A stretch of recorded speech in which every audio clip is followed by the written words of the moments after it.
আমি উপস্থিত আছো মিৰ্জাৰ কাষৰ মা বাগেশ্বৰী মন্দিৰৰ এই তলত এটা সুন্দৰ পৰিৱেশ। এই যিটো নিজৰা মানে নৈয়ে কয় নে নিজৰা কয় মই নাজানো, কিন্তু যে বৈ আহিছে এই পানী কেতিয়াও নুশুকায়। ইয়াৰ উৎস ক'ত, ইয়াৰ স্থানীয় ৰাইজসকলেও মানে মোক কৈছে, তেওঁলোকেও আজিলৈকে ধৰিব পৰা নাই ইয়াৰ উৎসটো ক'ত আছে। আমি এতিয়া মিৰ্জা নাপাওঁতে ঠিক আমাৰ গুৱাহাটীৰ পৰা আহিলে মাত্ৰ 1 কিলোমিটাৰ 1.5 কিলোমিটাৰ সোমালে এই ঐতিহ্যমণ্ডিত মন্দিৰটি পোৱা যায়। এই মন্দিৰটোৰ বিষয়ে মই মোৰ মুখেৰে নকওঁ, তাত আমি মানুহ আছে, তেওঁলোকে ইয়াৰ মাহাত্যৰ বিষয়ে বুজাব। এক সুন্দৰ নৈসৰ্গিক পৰিৱেশ, গুৱাহাটীৰ পৰা মাত্ৰ কিমান কিলোমিটাৰ হ'ব, আজৰাৰ পৰা অকণমান আহি মিৰ্জা পোৱাৰ ঠিক আগে আগে লেফ্ট চাইডে। এতিয়া আপুনি এটা বস্তু চাওক, এই স্থানটো এটা অসম চৰকাৰে এখন জাননী দিছে, মানে this site has been declared as state protected site, মানে এইটো আমাৰ ডাইৰেক্টৰ অফ আৰ্কিঅলজি আছাম। গতিকে এইটো এটা সংৰক্ষণ কৰি তেওঁলোকে ৰাখিছে। আৰু এইটোৱে হ'ল মাৰ আৰম্ভণি।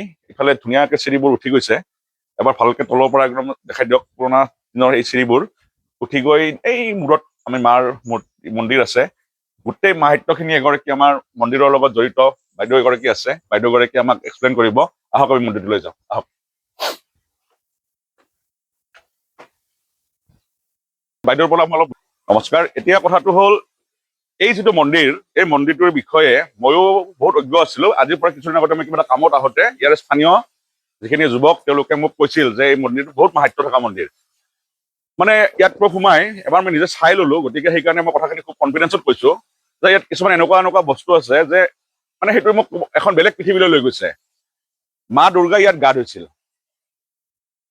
এই যে দেখিছে এই পানীৰ উৎসটো কোনো নাজানে, মা দুৰ্গাই হেনো ইয়াত গা ধুইছিল। আৰু এতিয়া মা দুৰ্গাৰ মন্দিৰ এইটো, এই মন্দিৰটো হেনো মা দুৰ্গাই ইয়াতে শালৰ কাম কৰিছিল। শাল মানে আমাৰ যে গাঁৱত আমাৰ মা আইতাহঁতে যে বয়ে কাপোৰ যে বয়ে, সেই শালৰ কাম, সেই শালৰ লগত জড়িত কিছুমান আছে। এই বাইদেউগৰাকী মোৰ লগত আছে, তেখেতে আমাক গোটেইখিনি বুজাই দিব। কিন্তু তাৰ আগতে থুলমূলকে এবাৰ মই ক'ম, তাৰপিছত বাইদেউ আকৌ বুজাব আপোনালোকক, তেওঁৰ মুখেৰে আমি শুনিম। কাৰণ তেওঁলোকে জন্মৰ পৰাই এই মন্দিৰৰ পৰিচৰ্যা কৰিয়ে তেওঁলোকে আজিলৈ এই বয়সলৈ আছে। এতিয়া এপদকে আমি দেখুৱাম। মাই যে শাল বৈছিল, শালৰ হ'ল খুটা, শালৰ খুটা। ইয়াতে বিষ্ণু আছে না বাইদেউ, এই চক্ৰটো আছে দেখিছেনে, এই দুটা খুটা। এইবিলাক শালৰ লগত জড়িত বিভিন্ন সামগ্ৰী আছিল মাৰ। আৰু ইয়াত আৰু শালৰ খুটা আছে মাৰ। এইবিলাক শালৰ লগত বোৱা কটাৰ লগত জড়িত বিভিন্ন সামগ্ৰী, যিটো শিলৰ। গতিকে মাৰ ইয়াত শাল, মানে মই প্ৰথমবাৰ শুনিছো এনেকুৱা কথা। এইখন যদি কথাখিনি যদি একো বৈজ্ঞানিক মানে ঐতিহাসিক যদি ভিত্তি নাথাকিলহেঁতেন, এইখন মাৰ শালখন ইয়াত এতিয়াও বিশ্বাস মতে সূতা মেৰিয়াই থৈছে। যোনে মানে যোনে মানে মায়ক মই শাল বব পাৰা কৰি দি নতুনকৈ, আচ্ছা, নতুনকে বোৱনী যদি শিকে তাৰপিছতে যদি মানি যায় নহয়, শাল বোবা, ফুল তুলিবা চবখিনি পাৰা হৈ যায়। আৰু পঢ়াৰ ক্ষেত্ৰতো যদি মানি যায়, পঢ়িব পঢ়া শুনা মানে মনোবাঞ্ছা পূৰ্ণ হয় একচুৱেলি সেইটোৱে। আৰু চাকৰি ক্ষেত্ৰতো যদি মানে হেৰি কৰি হৈ যায়, তাতেও মানে হয় আৰু ফুলে আৰু চবখিনি। বলো এতিয়া আপুনি বঢ়িয়াকে মাৰ পিঠখন দেখুৱাই দিব, মানে একদম অন্তৰেৰে প্ৰাৰ্থনা কৰি আহিব সকলোৱে। মানে প্ৰাচীন মন্দিৰৰ যি তাৎপৰ্য, সেই তাৎপৰ্যটো মানে এনেকুৱা মন্দিৰত আহিলে অনুভৱ কৰিব পৰা যায়। যিটো পৰিৱেশ, ইয়াত সোমাই আহিলে আপুনি সেই আধ্যাত্মিকতা আৰু এটা মানে ৰহস্যময় পৰিৱেশ এটা অনুভৱ কৰিব আহিলে। এতিয়া আমি মন্দিৰৰ ভিতৰলৈকে যদি মা লৈ যোৱা হওক, বাইদেৱে গোটেইখিনি ধুনীয়াকে বুজাই দিব। মই ইয়াত বিশেষ একো নকওঁ, বাইদেউ বুজাই দিয়কচোন একফালৰ পৰা। ইয়াতে আছে মা আমাৰ সৰস্বতী, ইয়াতে আছে মা দুৰ্গা বাগেশ্বৰী। মা দুৰ্গা বাগেশ্বৰী অলপ জুম কৰি দেখুৱাই দিয়াচোন। এই মা দুৰ্গা বাগেশ্বৰী। আৰু ইয়াতে আমাৰ লক্ষী মা আছে, এইফালে হ'ল মা লক্ষী, ইয়াতে মাৰ থাপনা। ইয়াতে ৰাইজৰ মানুহ পূজা কৰে, ৰাইজৰ মানুহ আহে, বছৰে বছৰে আহে। আৰু বাহিৰা মানুহ বহুত আহি থাকে সদায়। আৰু এইখন চন্দ্ৰতাপ, এই শিলৰে মানে সেই দিনত ঐতিহ্যমণ্ডিত। এতিয়া ইয়াত কথা আছে মোগলৰ দিনৰ কথা আছে। মোগলৰ সময়ত ইয়াত লুটপাট চলোৱা হৈছিল, ইয়াৰ বহু সামগ্ৰী ইয়াৰ পৰা মোগলে হৰণ কৰি নিয়া বুলি কৈছে বাইদেৱে। আৰু ইয়াত যে দেখিছে দাবোৰ, এতিয়া মাৰৈ পূজা আছে। আপুনি অকমান আহি অকমান কথাখিনি বুজাই দিয়কচোন মাৰৈ পূজাৰ। ইয়াতে 17 আগষ্টত, হয় 17 আগষ্টত বেলবৰণ হয়। 17 আগষ্টত বেলবৰণ, মাৰৈ পূজা হয়। এই 17 আগষ্ট আহি থকা হয়, কালি মিটিং আছে ৰাইজৰ। হয়, তাৰপিছত সেনেকে যিবিলাক দাখৰ আছে, 15-20টা দেউধা নাচ কৰে দেউৰা নাচ কৰে আচ্ছা নাচ কৰাৰ পিছত এই দেউধা বিলাকে দাখাৰ ওপৰত উঠি পেলাই নাচ কৰে হয় আৰু গতিকে সেইবিলাক বহুত প্ৰমাণ আছে দেচোন বহুত ধৰণৰ নাচ কৰে দাখৰ ওপৰত শুয়ে যায় দাখৰ ওপৰত উঠিয়ে যায় মানে সেনেকুৱা নাচ কৰে আৰু 3 দিন 3 ৰাতি তাৰমানে নাচে কৰি থাকে আৰু ইয়াতে হয় অনুষ্ঠানটো ক'ত হয় অনুষ্ঠানো মনসা মাৰ ওচৰত মনসা মাত তাতে হয় মানে 17 আগষ্ট যিটো হ'ব ওপৰত হ'ব তাতে নহয় তাৰপাছত আহিব তেতিয়া আপোনালোকে 100% আহিম কিয় নহয় ইমানখিনি মাহাত্ম্য মই গমেই পোৱা নাছিলো হয় তেতিয়া গম পাব মাহাত্ম্যবিলাক কেনেকুৱা চিষ্টেম মই অকল মই মোৰ কাৰণে কোৱা নাই আমাৰ গুৱাহাটীবাসী ৰাইজ যিখিনি ওচৰে পাজৰে থকা মানুহ বা অসমবাসী ৰাইজেতো চাব কিন্তু যিসকলৰ ইচ্ছা আছে আগ্ৰহ আছে বেছি দূৰত নহয় কিন্তু ভাল পাব মানে সৰু বাচ্চা বা এটা পৰিৱেশটোৱে বেলেগ মানে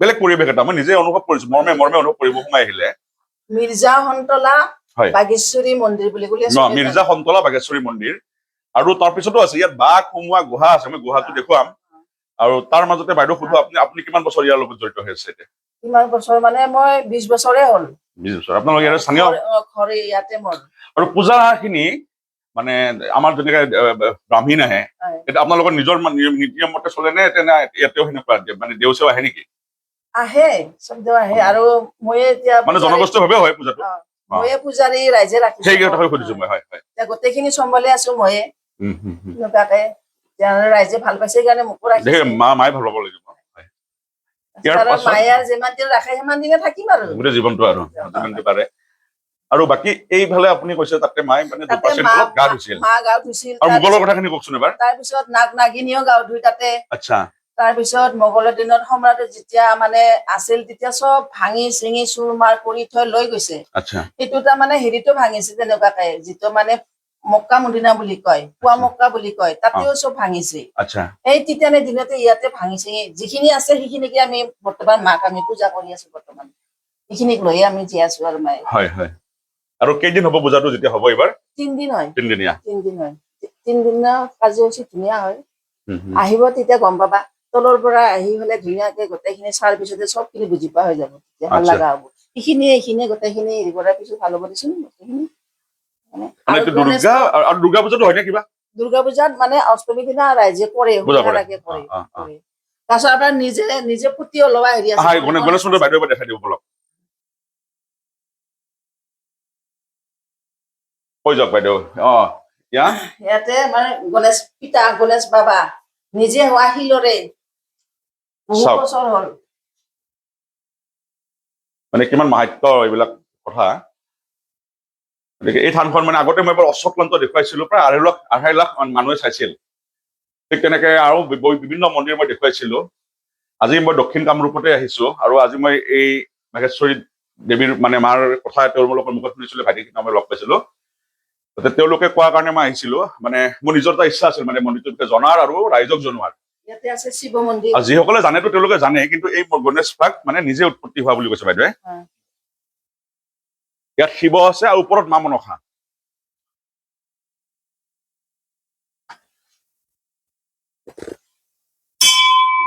শিৱ বাবা আছে শিৱ জাতিৰ দিনা ডাঙৰকে লিংগটো বহুত ডাঙৰ না শিৱৰাত্ৰি হয় তাৰমানে ডাঙৰকে এয়া হ'ল মা মনসা এতিয়া অহাকালি মানে তেওঁলোকে মোক কৈছিল অহাকালি আহিব লাগিছিল মানে খুব বঢ়িয়াকে ৰাইজৰ মিটিং আছিল গোটেই ৰাইজ আহিব ইয়াত এতিয়া এই যে মাৰৈ পূজা হ'ব তাৰ কাৰণে অহাকালি মানে তেওঁলোকৰ আলোচনা হ'ব মন্দিৰৰ নিয়ম কানুন বিলাক এয়া মা মনসা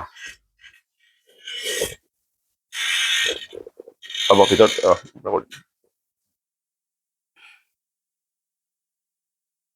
মা মনসা পূজা হ'ব মই এটা বস্তু দেখিছো মানে আমাৰ দক্ষিণ কামৰূপৰ অঞ্চলখিনিত মা মনসাৰ বহুত পূজা হয় যেনেকে আজৰাত হয় গড়ল পট্টপাৰাত হয় হয়নে ইফালেও হয় এইটো আমাৰ দীপৰ বিলৰ ফালে মা মনসাৰ অলপ মাহাত্যটো মানে আমাৰ দক্ষিণ কামৰূপত বহুত বেছি মাৰৈ পূজা মোৰ নিজৰ গাঁৱতো হয় আমাৰ গাঁৱৰ ঘৰত মানে মাৰৈ পূজা কৰে আৰু নাগ পঞ্চমী কৰিব নাগপঞ্চমী আহিব 3 আগষ্টত মানুহ দান দিব আহে নাগ নাগিন হয়নে এতিয়া যিবিলাক কালৰ সৰ্পৰ দোষ থাকে বহুতে নাজানে হয়তো কালৰ সৰ্পৰ দোষ থাকিলে নাগ নাগিন মা মনসাক দান কৰা হয় নাগ পঞ্চমী দেখি প্ৰতি মাত্ৰ চব দাতা ওলাব বছৰে দাতা ওলায় নতুন প্ৰতিমা আহিব নেকি নতুন প্ৰতিমা আহিব এইটো চেঞ্জ হয় দাতা বিসৰ্জন হ'ব বিসৰ্জন হয় গতিকে মই কলো লাষ্ট মই তললৈকে যাম যিটো কালী মন্দিৰটো আছে না আহক যাব পাৰিম নে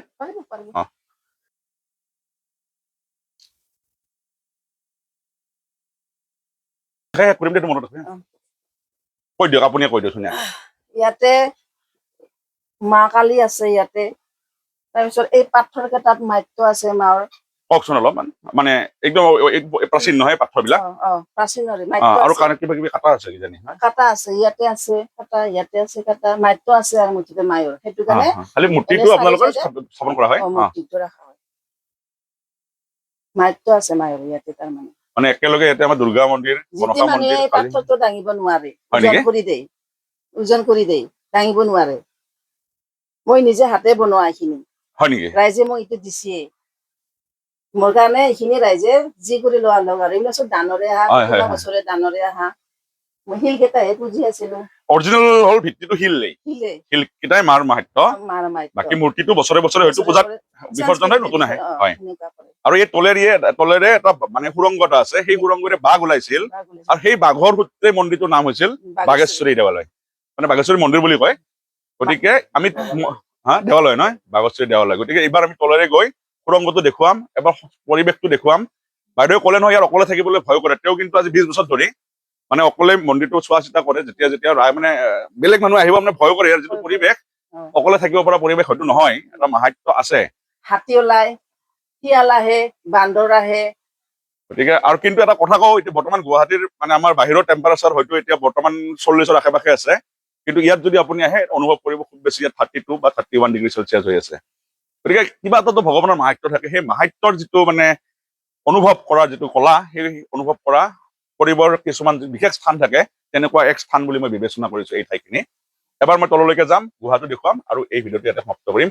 আপোনালোকৰ যাৰ কিবা মনোবাঞ্ছা থাকে, আহিব খোজে, ইয়াতে থাকেই, ইয়ালৈ আহিব। মাৰৈ পূজা আছে, আহিব। কাৰণ মই কলো কিয়, 17 আগষ্টত যদি মাৰৈ পূজা হয়, বহুতৰ কিয় মনোবাঞ্ছা থাকে কিন্তু পাহৰি যায় তিথিটো। গতিকে যেনেকে জগন্নাথৰ ৰথ যাত্ৰা হয়, তিথিটো পাহৰি যায় বহুতে। তই ভিডিঅ'টোৰ পৰা যদি মনত পৰি যায় মোৰ কিবা এটা খোৱা আছিল বা কিবা আছিল, আপোনালোকে এই মন্দিৰলৈ আহিব পাৰিব। সেইকাৰণে সেই কথাটো কলো। আমি দান দক্ষিণা দিব পাৰিব, সকলোৰে কাৰণে অপেন। আৰু এবাৰ মই হেৰিত যাম, এই তলত যাম, আৰু আমি নিশ্চয় মাৰৈ পূজাত আহিম, এই প্ৰতিশ্ৰুতি থাকিল মোৰ। মাৰ ওচৰলৈ আহিমেই মই। যিটো গুহাৰ কাৰণে এই মন্দিৰ ভাগৰ নাম হৈছে মা বাঘেশ্বৰী, গতিকে ইয়াত বাঘ ওলাইছিল আৰু বাঘৰ গুহা আছিল এই তলত যে শিলৰ ফাকে ফাকে আছে। এই ভাইটিক এবাৰ দেখাই দিয়চোন। এই ভাইটিয়ে মোক এই মন্দিৰটোৰ বিষয়ে জনাইছিল দেই প্ৰথম। আৰু দ্বিতীয় কথাটো হ'ল, এই মানে তেওঁলোকে সৰু থাকোতে বোলে সেই গুহাটো তেওঁলোকে সোমাই চাইছিল, মানে এইটো বহুত ভিতৰত লিংক আছে। তেওঁলোকে তেতিয়া মুখেদি কৈ দিব এবাৰ, কোৱাচোন এবাৰ, তুমি কোৱাচোন মোক কথাখিনি। নমস্কাৰ। আমি সৰু থাকোতে, আমি একদম সৰু থাকৰ পৰা আমি মা বাঘেশ্বৰী আমি দেখিছো। আৰু যেতিয়াৰ পৰা আমি দেখিছো, আমাৰ এতিয়া সৰুতে বাঘ ওলাইছিলে, আমিও দেখা নাই বাঘটো, মানে কি আমি সৰুতে আমি তলত গৈছিলো, গৈ তাতে এটা সোমাইছিলো, আধালৈ অলপ সোমাই চাওঁ, ভিতৰত যাই ভয় লাগে। মানে সেনেকুৱাকে গৈ মানে অলপ সুৰংগ আছে বাঘৰ, তো সেনেকুৱা বাঘ ওলাইছিলে, সেইকাৰণে মা বাঘেশ্বৰী নামটো হৈছে। আৰু এইটো আমাৰ বহু অতীতৰ পৰা আমাৰ এইটো মন্দিৰ আছে, আৰু কোনো এইটো আৰ্টিফিচিয়েল নহয়, এইটো নিজে নিজে হোৱা মা বাঘেশ্বৰী মন্দিৰ। গতিকে এই ভিডিঅ'টো মই সমাপ্ত কৰিছো। সকলোকে ধন্যবাদ জনাইছো, আৰু মই আহ্বান জনাইছো ৰাইজক, গতিকে এনেকুৱা মন্দিৰবিলাক আহিব লাগে, ল'ৰা ছোৱালীকো আনিব লাগে, আৰু মাৰ যি মাহাত্য, এই মাহাত্য অনুভৱ কৰিব লাগে। এই মাৰৈ পূজা আহি থকা বুলি ক'লে বাৰে বাৰে কথাটো কৈছো, 17 আগষ্ট। কাৰোবাৰ যদি মনোবাঞ্ছা আছে আহিবলৈ, সকলোকে তেওঁলোকে আমন্ত্ৰণ জনাইছে, আমিও আহিব। দেউধাসকলে বোলে মানে সন্ধিয়াৰ পিছবেলা মানে দেউধাবিলাক তিনদিন উপবাসে থাকে, আৰু শেষৰ ফালে তেওঁলোক মানে এনেকুৱা এটা পৰ্যায়ত গুচি যায়, এই দা বিলাকত উঠি তেওঁলোকে নাচে। গতিকে এনেকুৱা মাহাত্য থকা আমি কামাখ্যাতো হয় চাগে। আৰু মানে বলি ডাইৰেক্টলি নহলেও মানে বলিৰ হেৰিবিলাক অকমান মানে সেই দেউধাসকলৰ মাহাত্যতে চাব পাৰিব।